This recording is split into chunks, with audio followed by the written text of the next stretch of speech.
In this section, we're going to go over the essential theory that you need to know to be able to build your own deep learning networks, debug them, understand enough of what's going on to make state-of-the-art networks. So I'm not going to dive super deep into the theory of this. We're going to go over a little bit of the mathematics. We're going to whiteboard a fair bit.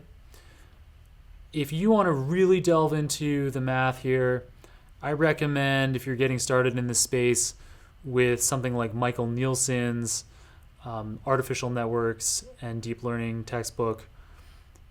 For now, we're gonna skim a bit on the surface in terms of the theory, but we're gonna keep track on the whiteboard of all of the takeaways that we can apply later on in these live lessons.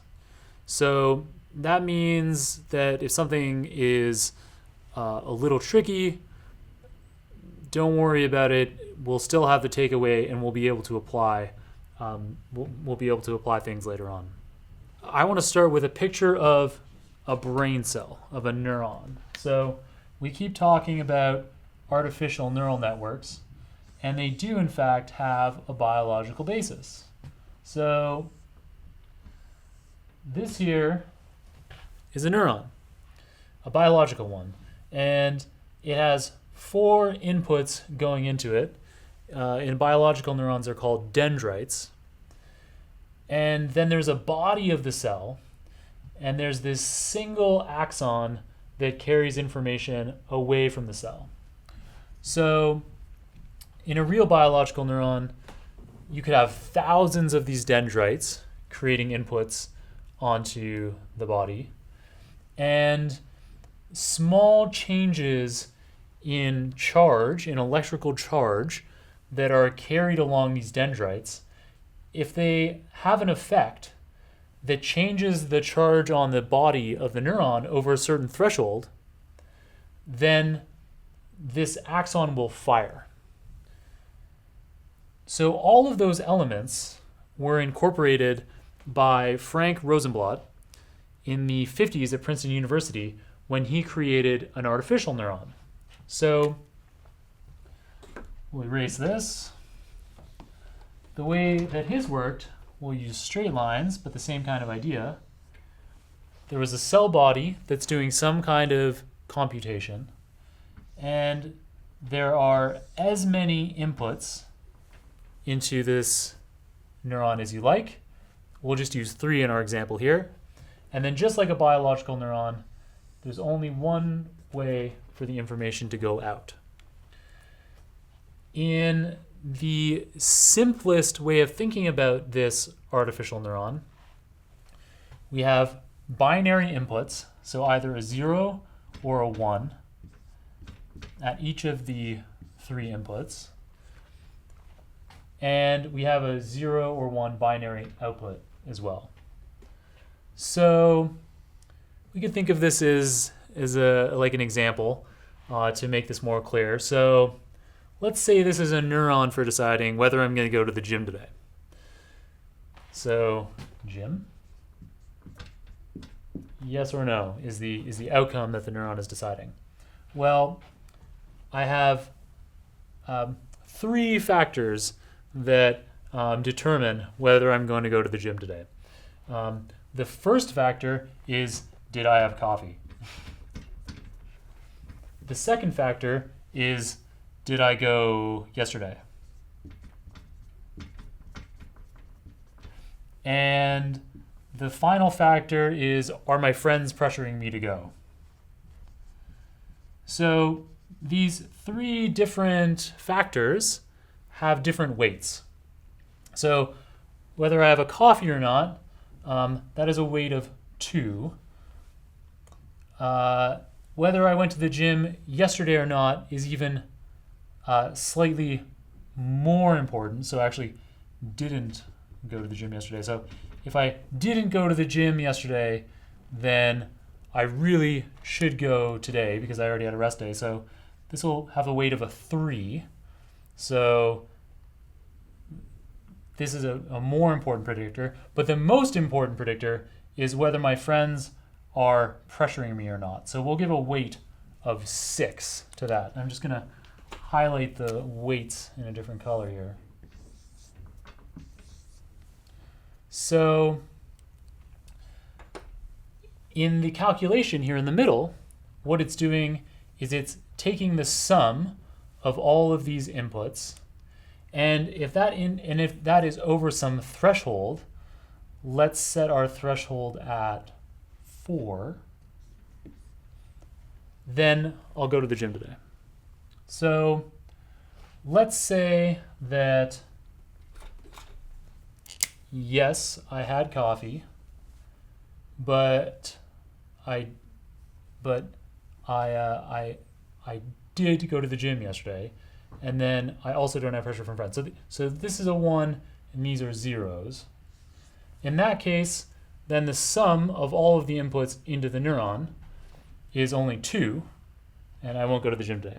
But if I had coffee and I didn't go to the gym yesterday, then these sum to 5, and 5 is greater than 4, so I should go to the gym today. And in another example, if these are both 0, so we have zeros up here, but I actually have a 1 on pressure for my friends, that on its own is over our threshold of 4. And so it doesn't matter what's happening in these other inputs. I will go to the gym just because of pressure from my friends. So this is an example of a perceptron.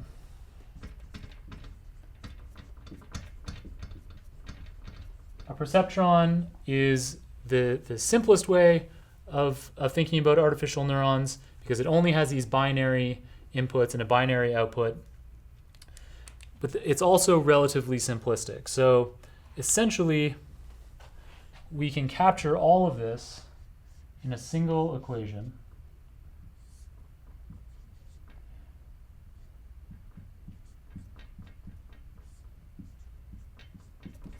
So we have our weights are designated, that's the green here. So our weights are green, the strength of the inputs, and then the inputs themselves are denoted by purple. So the inputs are either 0 or 1. And so in this case, we had, so for that last example, our weights were 2, 3, and 6. And our x's were 0, 0, and 1. And then our threshold was 4. And basically the rule is if the sum of all of these weights times these inputs is greater than 4, then the network should output a 1. If the sum of all these is less than the threshold, then we output a 0. So this is hopefully relatively straightforward to follow this far. The problem with having these kinds of binary inputs and outputs is that there isn't a huge amount of flexibility, but it gets worse than that, and I'll illustrate. So a moment ago, we had an equation on the board involving summing the product of all the w's and x's and seeing if that went above some threshold in the gym example. I wanted to take a moment to simplify some of these terms because we're going to be working with these few terms quite a bit in these live lessons. So our array of weights, so the importance of each of the predictors in the model, we're showing here in green, and we're going to simplify that down to a W throughout these live lessons. The inputs, so with the MNIST digits that we covered in lesson 1, those were the pictures of numbers 0 through to 9. And those could be any inputs. In the gym example, they were just zeros and ones. Those are always going to be represented by the lowercase x. And then we talked about whether the sum of all of these w's and x's, we talked about whether that goes above some threshold. We're going to call that threshold b. And so to say the same thing as we did before I cleared the whiteboard, the rule for the perceptrons is that it's the dot product of w and x, which simply means multiplying and taking the sum, and plus b. If that term is less than or equal to 0, then the perceptron outputs a 0. If the sum of the dot product of the weights and the inputs plus the threshold b is greater than 0, then the perceptron outputs a 1. At its very basic, this is how artificial neural networks work. This is how an artificial neuron on its own works. So a moment ago, we had this simple equation on the board. I want to show how we can now stretch that one simple equation into a string of equations. So this equation was for a single neuron, single artificial neuron, and like a biological neuron, artificial neurons don't exist on their own. They exist in a network with other neurons. So they feed into other neurons and they receive input. So the first layer in any artificial neural network is like the MNIST digits that we looked at in lesson 1.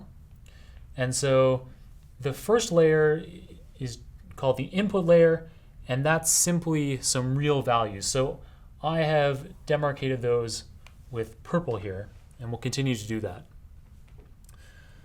Those values have some weight, which I've indicated here in green, and then they feed into a neuron where where the sum of all of the weights multiplied by all of the inputs is taken in. So this particular neuron in this dense or fully connected layer is taking inputs from x1, x2, and x3. We multiply the x's by the weights that make the connection, and then we add some bias that's specific to this individual neuron. And then in turn, that output, so with the perceptron example, this will output a 0 if this sum is below 0, or a 1 if it's above. And that 0 or 1 then comes into the next layer of the network, where it does that same kind of processing all the way through to some estimate at the end of the network as to what the correct output, what the correct value should be. So we label all of these layers, first, second, third, fourth. The first layer is an input layer, the fourth layer is an output layer, and these ones in the middle are hidden layers. So here we have first hidden layer and a second hidden layer. As soon as we start to have 3 hidden layers, we can start to call this a deep network.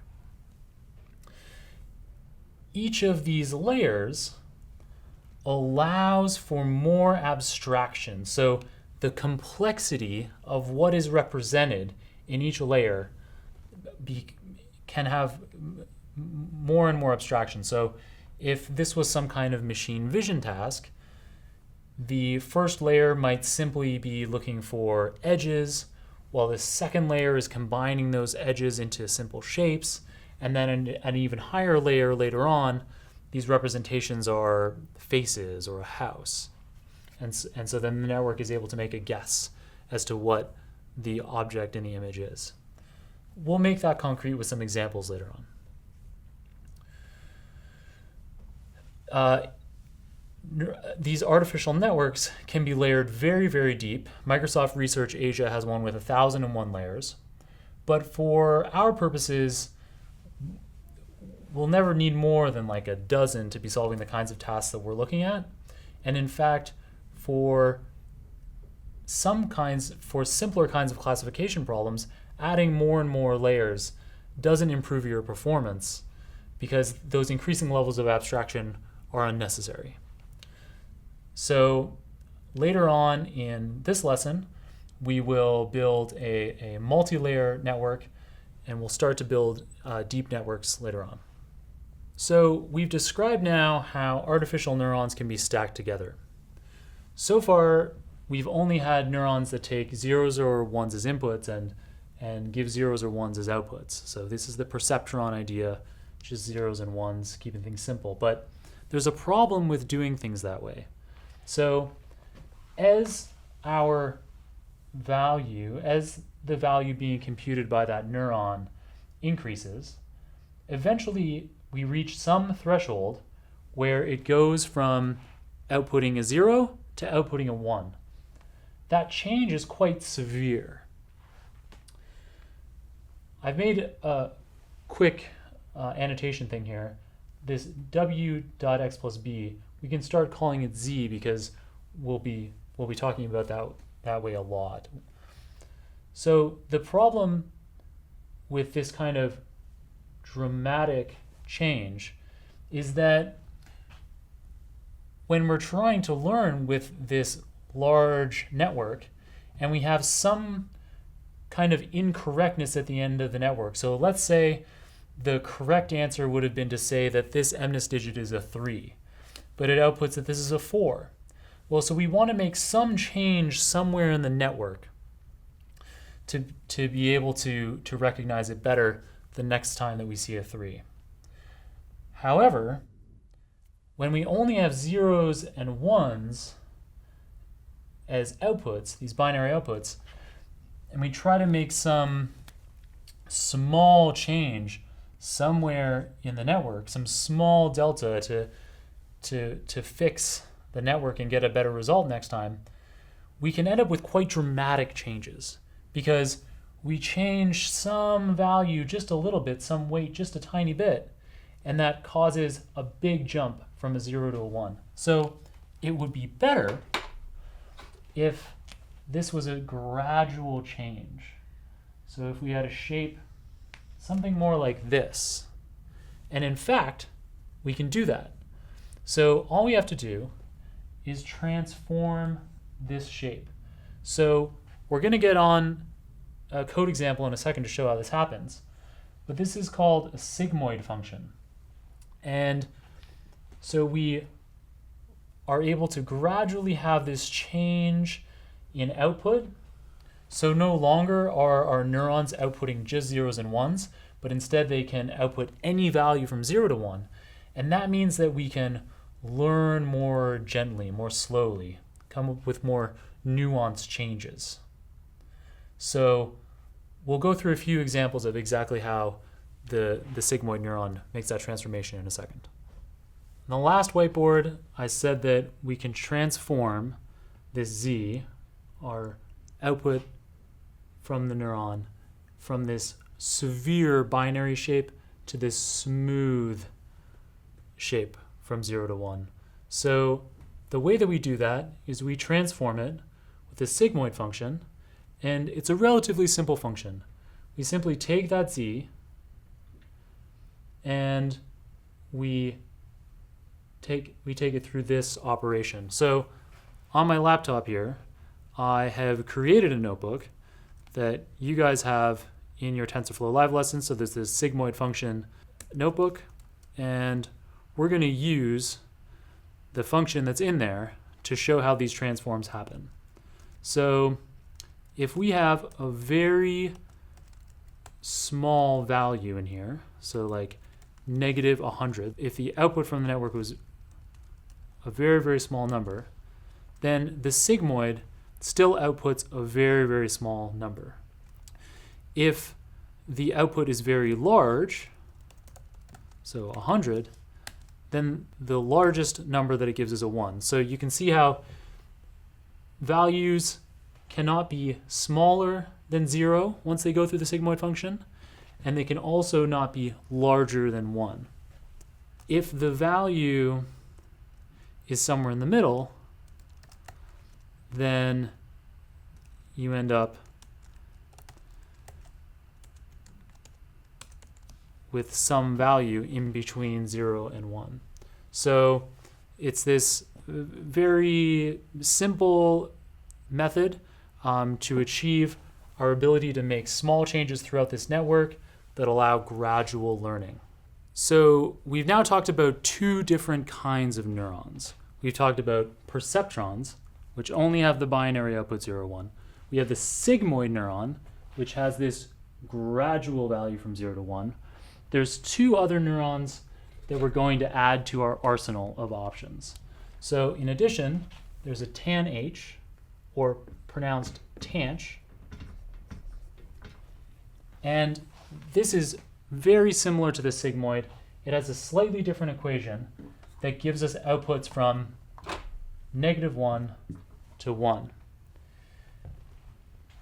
In addition, there's the rectified linear unit, which does not output values below 0, but it has no maximum. So whatever our z was going in, it clips the value at 0 and then simply outputs the value z if z is above 0. So this is simply the maximum of 0 or z. It's a rectified linear unit. It sounds like a completely different idea than we had with these other three kinds of neurons, but it ends up working in a similar kind of way. And this unconventional way of thinking about things has ended up becoming state of the art. So perceptrons are this kind of outdated way of doing things that make it relatively simple to explain how we move from biological neurons to artificial neurons, but we certainly won't be implementing any of those in our code. Sigmoid neurons, this 0 to 1 output that we covered in the code demo a second ago, that you could use in practice, but it's very slow relative to the results that you can get from a tanh neuron. So given the option of these three, we would pretty well always choose a tanh neuron in our networks. And then there's this relatively new neuron type, the ReLU here that we described. This is the one that we're going to be using the most. There may be some situations where if you feel like you're not getting the highest performance you could be, you'll be using the tanh instead. So certainly we'll always be focusing on one of these two options.